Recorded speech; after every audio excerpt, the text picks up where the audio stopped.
श्यापा होना। श्यापा होना मुहावरे का अर्थ होता है गड़बड़ होना। To have things messed up और गॉन रॉन्ग। वाक्य है, मेरी सारी योजना का श्यापा हो गया।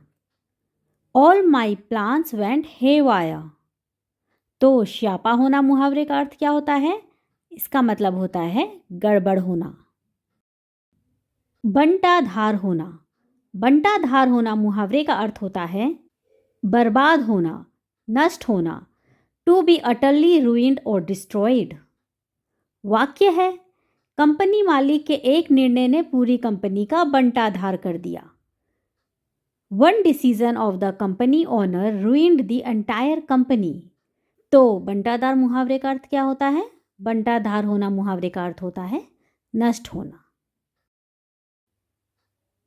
पंगा लेना।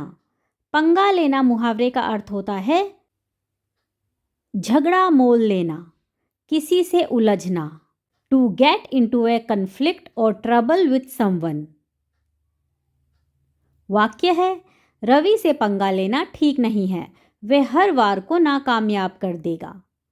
It is not good to mess with Ravi, he will थ्वाट एवरी अटेम्प्ट। तो पंगा लेना मुहावरे का अर्थ क्या होता है? झगड़ा मोल लेना, किसी से उलझना। पोलराइज होना। पोलराइज होना मुहावरे का अर्थ होता है विचार बनना, ध्रुवीकरण होना। To have strong opinions on opposite sides of an issue, to become polarised. वाक्य है, अब की बार वाले चुनाव में सारे वोटर पोलराइज हो गए हैं। In this election all the voters are polarised. तो पोलराइज होना मुहावरे का अर्थ क्या होता है? विचार बनना अर्थात ध्रुवीकरण होना। मीठी छुरी होना। मीठी छुरी होना मुहावरे का अर्थ होता है बोल में मीठा पर चाल से बाज ना आना, कपटी होना। To be sweet spoken but dangerous और deceitful, a wolf in sheep's clothing.